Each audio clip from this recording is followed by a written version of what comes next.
I am happy to introduce Virginia Schelbert for her Plummer lecture. We have known each other since our daughters, mine Dorothy and hers Kirsten, were on the soccer team and the cross-country team at Evanston Township High School. That was many years ago, as both of our daughters are now in their mid-50s.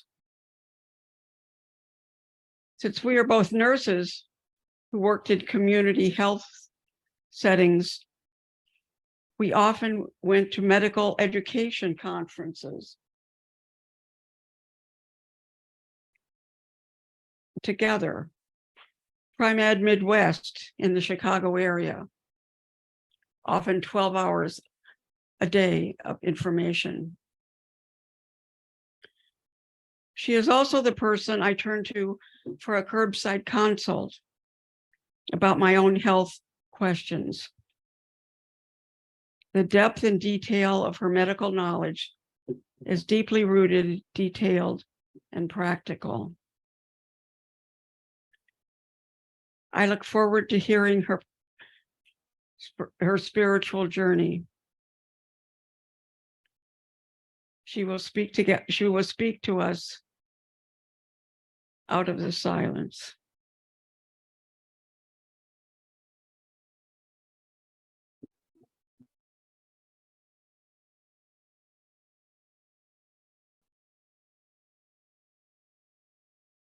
Good morning, friends.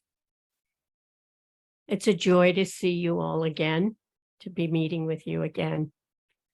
I am now pleased that Illinois Yearly Meeting Planning Committee felt led to invite me to share my life spiritual journey with you, and for Phyllis Reynolds' most kind introduction. A friend of next year will be 40 years, Phyllis. It's an opportunity to acknowledge the persons as well as the experiences which helped make a marked influence on the journey of me becoming the person I am, attempting to live a faithful life in these changing times. It's been a challenge to prepare for this talk. I'm not a writer. I don't have a sense of humor. I'm not humorous, but I'm good-humored. And my strength is in the mutuality of conversation, the back and forth of talking with people. And this is kind of one-sided. However, let's start. My birth to John and Dorothy Brannon took place in Philadelphia, since my mother, a registered nurse, didn't trust any of the local New Jersey hospitals. I grew up in a pre-revolutionary home, the former Cedar Lake Inn, with a history. It had been part of the Underground Railroad with a long 24-inch false ceiling in the attic space between the front and the back dormer rooms. At the turn of the century, Ayrstown was a bustling port on the Rancocas River. The house evolved into an 18-room inn, popular for its picnic grounds with a carousel, a brick tennis court, and a lake for rowing. As children, my sister and I loved to explore the long abandoned buildings of this ghost town that had once been a general store, a grist miller's college, an ice house, a smokehouse, a blacksmith shop, and an old barn containing some of the remnants of that carousel. Later becoming a small farm, I lived with my parents, a sister, flock of chickens, geese, a dog, and numerous cats. My father maintained a small wildlife refuge. The county game warden brought several rescued orphaned animals for him to raise and then return to nature when they matured. It was usually deer and raccoons. As children, we would awaken, as children. We had fields to work, meadows to roam, a creek to swim, woods to explore, a paradise for us. I cherished nature throughout each of the seasons on long weekly walks with my taciturn father, who would point out all the changes in each of the seasons. So I became aware, so acutely aware of the importance of not interfering, but caring for the life in the fields and forest. These experiences made me feel spiritually closer to our Creator and a lifelong appreciation of stewardship of property. We would talk about every living thing after its creation had time to grow. Some flourish, some struggle, some wither before maturity. It is our task to work with the environment so that each plant, each creature is able to develop to its full potential during its lifetime. I was often able to apply these thoughts while rearing each of our children in nursing practice with students and during the clinical learning of these nursing students. There was always something to do or needed to be done at home: feeding chickens, gathering eggs, harvesting the vegetables, canning what we couldn't eat, carrying in the day's supply of water from the well. We didn't have running water. In spare time, we were voracious readers. It was a life of simplicity. Christmas was not celebrated in our Quaker clan. Each day needed to be seen as holy and lived accordingly, but Mother insisted on having at least a Christmas tree. On December 24th each year, we would trek into our woods and after much deliberation, selected the most perfect tree among those that my father had designated which would benefit the growth of the woods, sawed it down and carried it back to the house. The next morning, we would awaken to a beautifully transformed tree with a gift for each person. My parents tried to avoid any possessions that suggested materialism for us. Before my father's accident, we attended Medford meeting. When my mother became our family's breadwinner, working 7 days a week, neighbors took us to their Orthodox Presbyterian church each Sunday. It was here that we were taught to memorize Bible verses and learn the stories in the Bible and colored pictures. In the days before intensive care units evolved, physicians would often order private duty nurses for their sickest or most complicated patients. Mother was one of those chosen for this role, which she loved. I was so impressed by her total dedication to each of her patients and her gratitude for being able to nurse the critically ill as they either regained or sometimes lost their health. She considered it a true privilege to be with the family at the bedside of those who were dying. We loved to hear her stories of her work the next day. My parents valued Quaker education and decided to send us to Morristown Friend School from 1st through 12th grades. And to this day, I remember each of my very special teachers has helped me be mindful of others and to bring, in 1st grade, we began collecting dimes to purchase paper and pencils for the French Blainville school devastated during World War II. The next class, we began to exchange our best drawings with the French 2nd graders, who by the end of the year wrote back to us little notes of appreciation in English. I still remember being addressed as "dear little girl" from my pen pal, friend Bernadette. In the 4th, 5th, and 6th grades, we were introduced to meeting for worship every 5th day in the former Hicksite Meeting House. 7th through 12th, we attended the older original meeting house for a full hour of meeting for worship. Several members, usually weighty Quakers, would join us from the community every Thursday and often offered vocal ministry. I still remember some of those inspiring messages. During these years, stillness was something that I learned to achieve during meeting for worship. During junior high school or middle school, I was greatly influenced by the life of Albert Schweitzer. After reading and rereading his book, Reverence for Life, which spoke to my Quaker values, all life, his writing reinforced my love of nature. Although I'd never made peace with spiders, I could watch for hours their faithful constructing of their beautiful webs, which would be rather tattered by morning. Reading and rereading the Polish legend, a story of the spider weaving with patience and persistence the silken blanket to provide warmth for the newborn baby Jesus in the manger with no swaddling. For many, spiders are a symbol of good luck. My mother-in-law never killed a spider, no matter how inconvenient their web. I loved watching tiny, newly hatched spiderlings that turned their little spinnerets upward, waiting for a breeze to help them balloon forward on a silken thread to their new homes.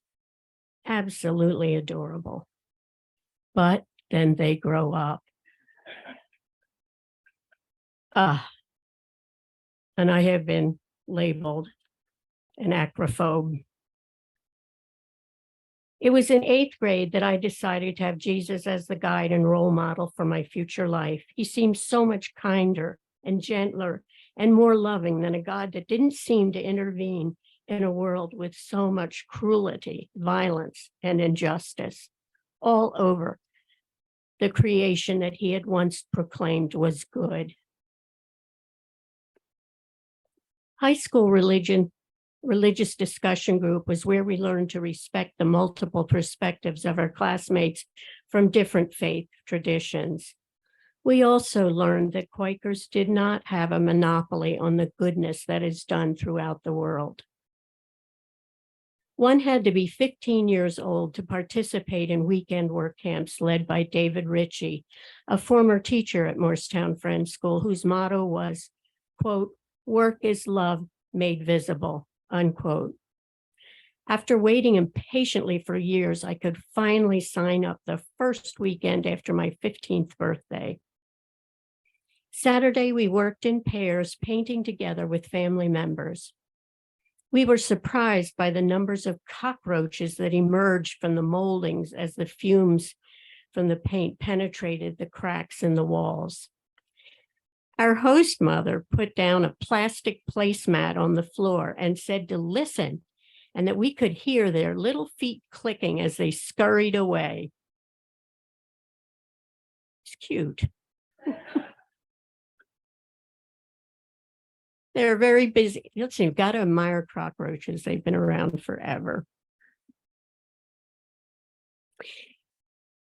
The next day, Sunday morning, we attended what was called Magistrate Court in Philadelphia. And this court made of, political people processed all the arrests of Saturday night.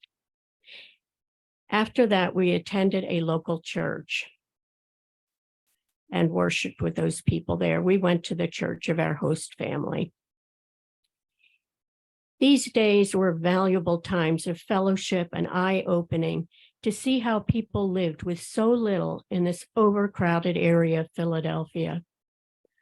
My experiences of a city was limited to school chaperoned field trips to various museums and the once-a-year trip to see the Christmas windows in the department stores. I am so indebted to David Ritchie for his work. My forward-looking mother decided that preparation for nursing was changing. Indeed, the traditional 3-year nurses training with a diploma was slowly being replaced by 4-year collegiate nursing programs, providing a baccalaureate degree. I am forever grateful to her. After a daunting orientation on our first day, we were told to look at the person to our left and to the person on our right, that one of us would not be present for the next semester. I was determined that would not be me. Our exceptional nursing faculty designed a rigorous program to prepare us to establish a trusting relationship with each of our patients. Interpersonal interviewing technique was used to teach us how to utilize empathy, compassion, and to honor the dignity of each individual person. We were encouraged to incorporate ethical principles into our clinical practice, which enabled us to provide competent, comprehensive nursing to meet the healthcare needs of a diverse population of Newark, New Jersey. By the end of the program, I felt truly blessed that my career would be congruent with my Quaker faith. And again, I am totally indebted to the College of Nursing at Rutgers University. During our psychiatric rotation, I experienced raw human rage for the first time in my life. A new patient verbally accosted me, then began menacingly advancing with clenched fists. I quickly learned there was another response besides flight or fight to serious threat, and that was freeze. I was frozen. My instructor immediately came over and asked him, "Who does Miss Brannon remind you of?" Apparently, I looked just like his sister, who had him committed to the state mental hospital.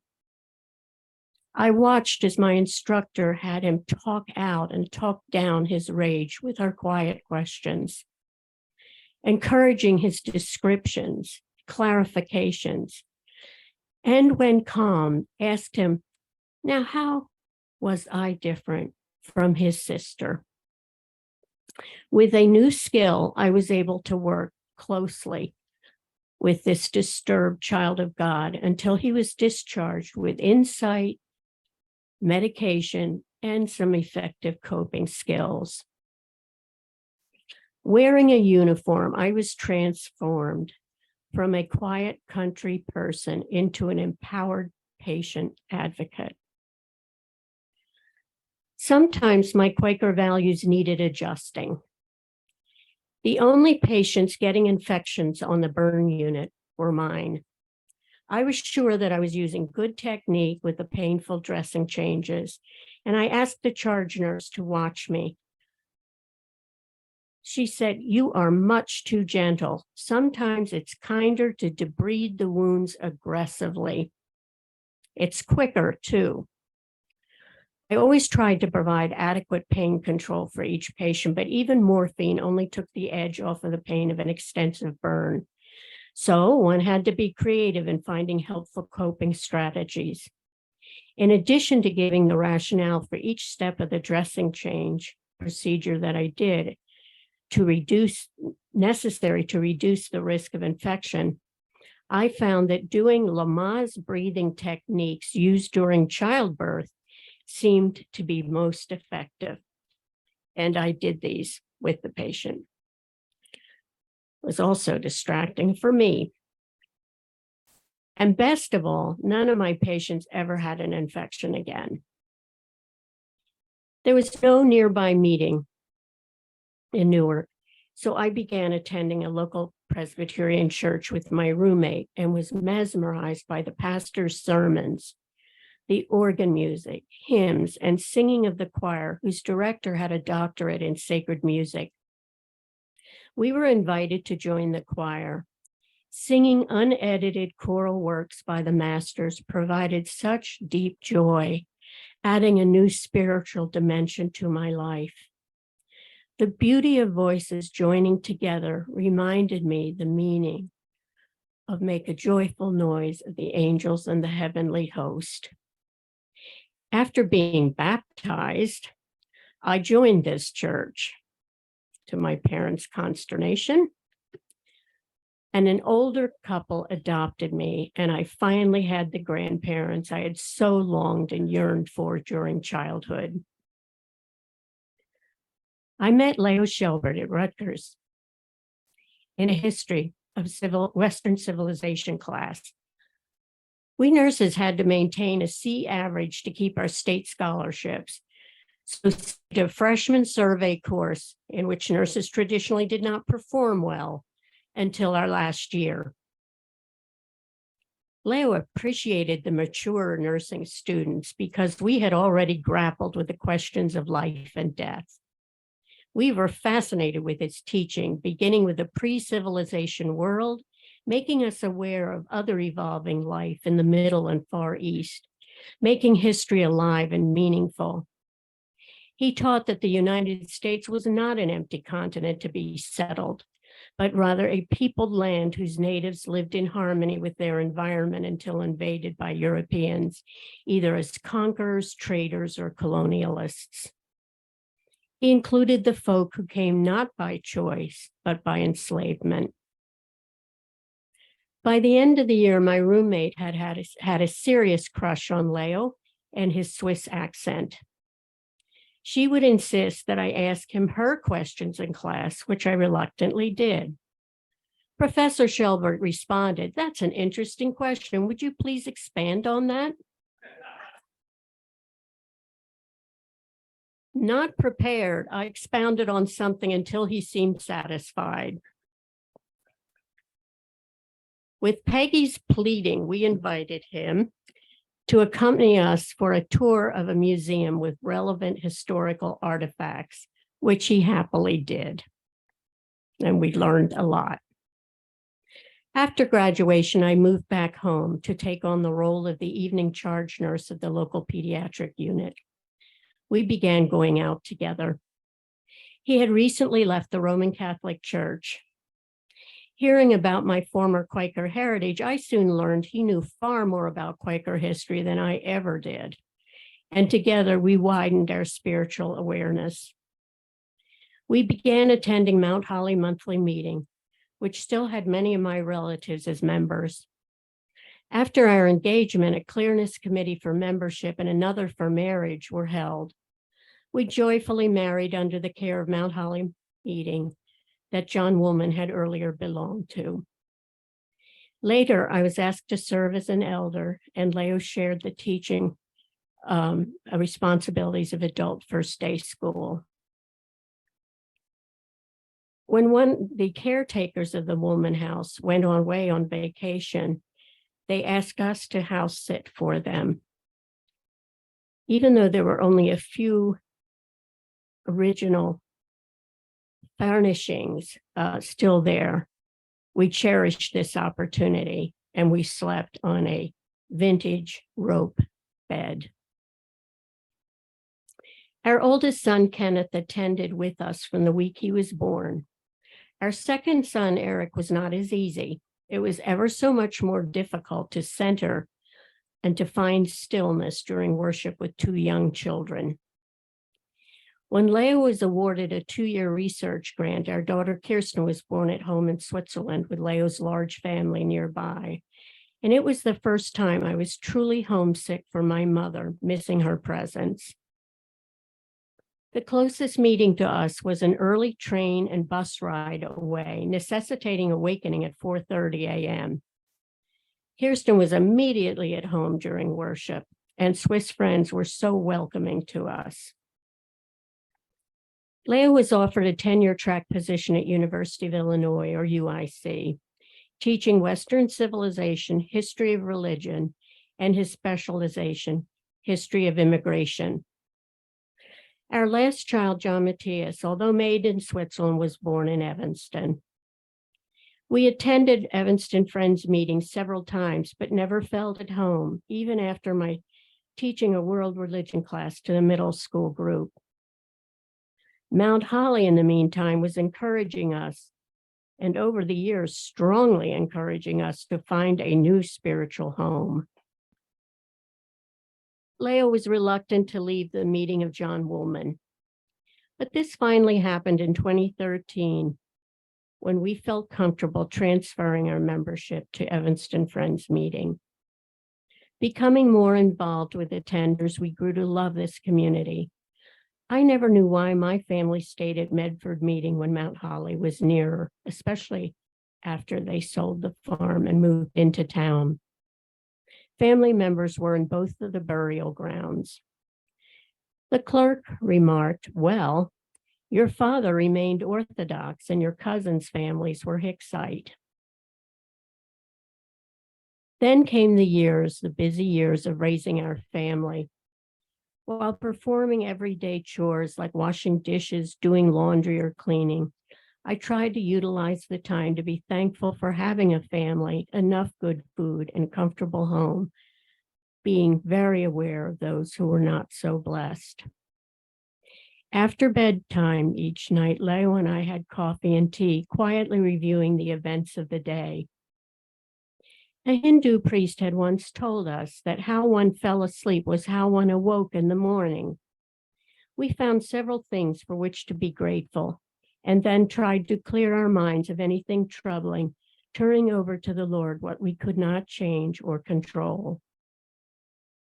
New Year's Eve was Leo's favorite holiday. It was a time of reflection and a kind of state of the soul assessment, followed by New Year's Day, when we decided and wondered about the open possibilities that the new year would bring. I began to work the night shift, eventually becoming a head nurse at the local hospital. Leo offered to spend his sabbatical year as a house husband so that I could complete graduate school. Then began a long tenure as a nursing educator at North Park, the University of the Swedish Covenant Evangelical Church. I really grew to appreciate the Quaker faith and was able to listen and counsel students struggling with the rigors of nursing school. During my own sabbatical, I became an adult and later family nurse practitioner. But it was at Swedish Covenant Hospital that I was deeply influenced by Viktor Frankl's book, Man's Search for Meaning, that had been placed in each patient's room, which surprised me in this evangelical hospital. His resilience and will to live, even after contracting typhus,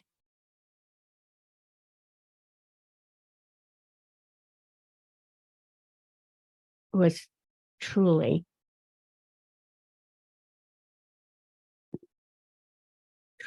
impressed upon me.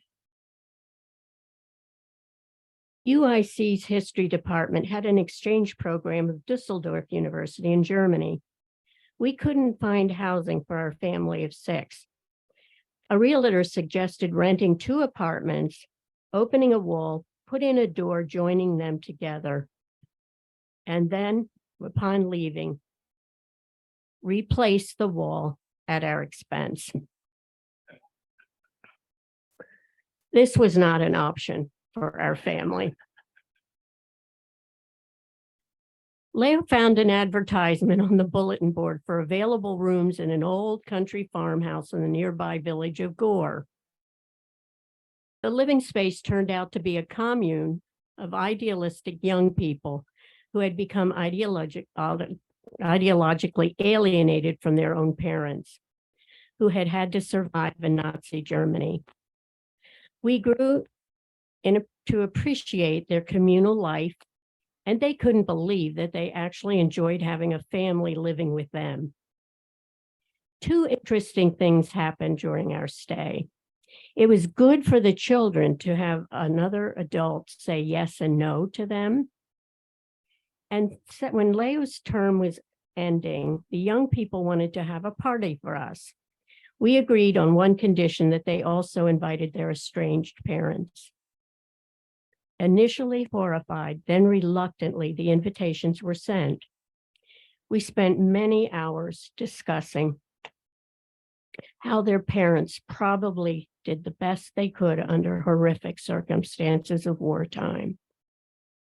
The day arrived. Awkward at first, it evolved into a wonderful conversations.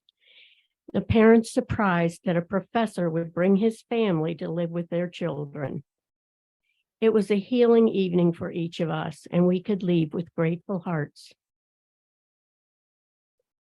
We also had these young people visit us at our home in Evanston. As mentioned earlier, we had not felt at home attending Evanston Friends meeting for several years. I began to realize that we had come from a very homogeneous meeting. Many members were family, many were longtime Quakers. And years later, I grew to treasure the numbers of our community who were convinced friends. I almost envied their seeking a process as they defined their newly found spiritual lives in the Quaker faith.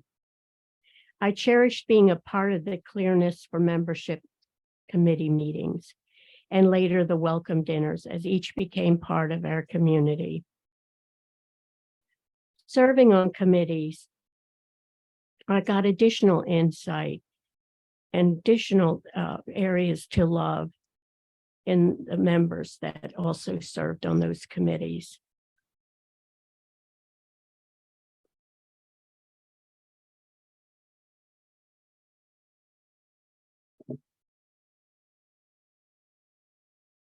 COVID opened a new spiritual experience for Evanston Friends meeting. Eventually, Zoom enabled us to see each other, each individual, other members and visitors while on lockdown. In fall 2020, we were able to worship outside with masks, weather permitting, and once in the spring until June 21st, when we finally met in person in the meeting house for the first time, masked. For most of us.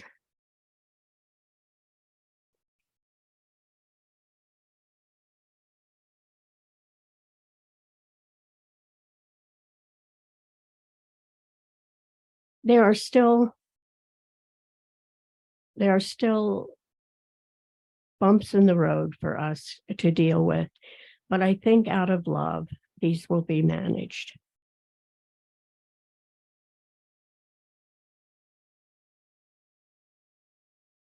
During COVID, I had retired from teaching and then went on to do house calls as a nurse practitioner for abandoned patients that were homebound.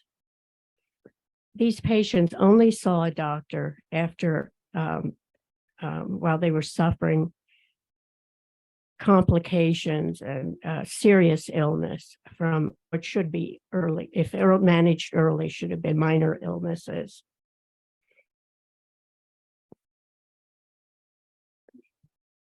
I then began to teach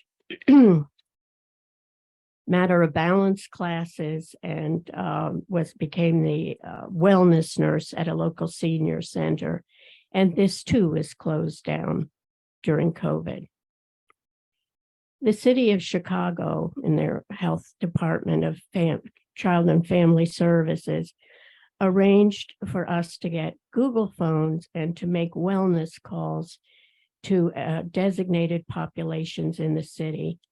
I volunteered for the Roseland community and called several hundred people over the following 3 years. They were usually living alone in a one-room efficiency apartment in a lockdown building and suffered from loneliness. Initially wary,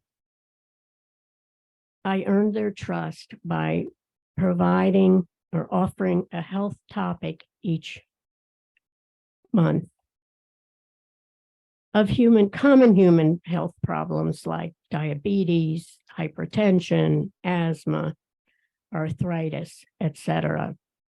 And even if the person is not afflicted with that, probably somebody in their family was. One person who always responded with a uh-huh, uh-huh,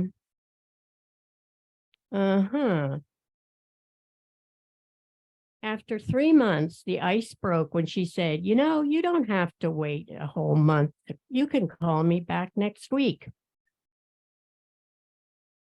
I got very close to many of these people over the 3 years. This call program has since been closed and our phone's been taken away. And I really miss talking with these people who became friends over these years.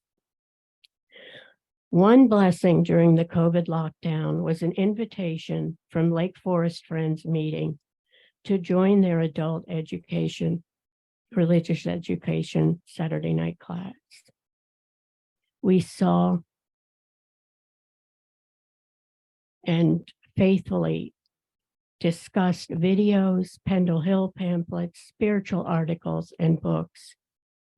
This was such a deep, meaningful spiritual experience for us from Evanston who attended and who still attend, and we are deeply grateful.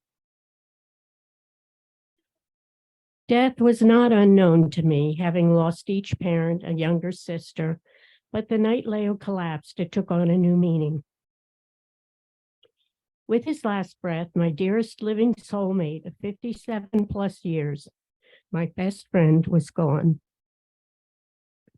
Although released from life, his spirit still seemed present with me. It now takes an inordinate amount of strength to come home each time. I so miss his there-ness. The celebration of Leo's life at his memorial meeting for worship provided so much comfort for each of us, and over the time of this past year has become a source of quiet joy for me.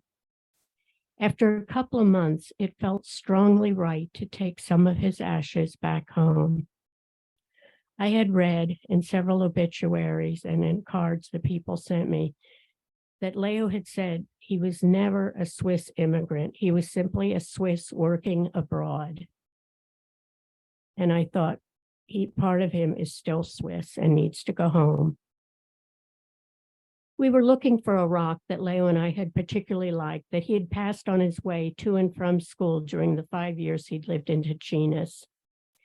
It had been over 50 years since we last saw it, and over 10 years since John Matthias had seen it on a trip with Leo. Everyone was a little skeptical because at first we had some trouble finding the location. But John Matthias and Leo's younger brother Tartsisi finally did find it. It turned out to be the perfect place with a wonderful view, a good place that felt absolutely right for Leo, quiet, peaceful, and beautiful.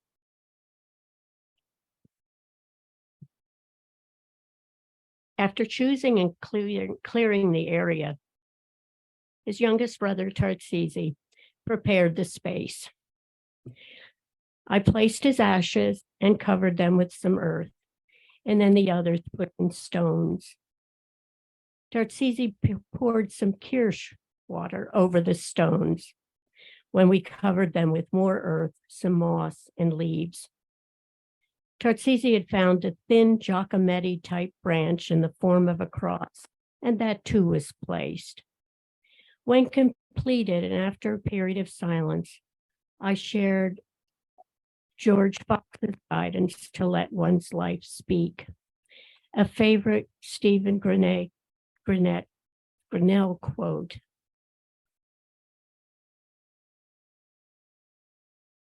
I shall pass this way but once.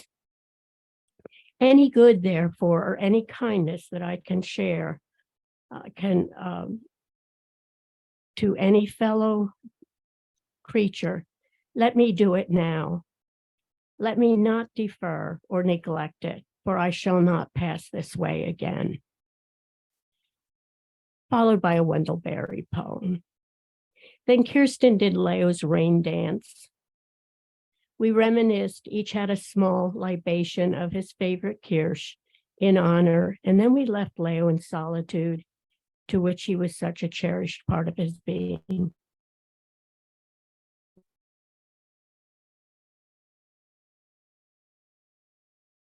Throughout the year, I have missed him. Huge hole in my life. But I'm often reminded of Mother Teresa's prayer, which spoke to me during this time. Prayer is not asking. Prayer is putting oneself in the hands of God at his disposition and listening to his voice in the depths of our hearts. I hope that when I leave this world, that people will be able to say that my life did speak as I continue to try to live faithfully. in these times of change. Thank you.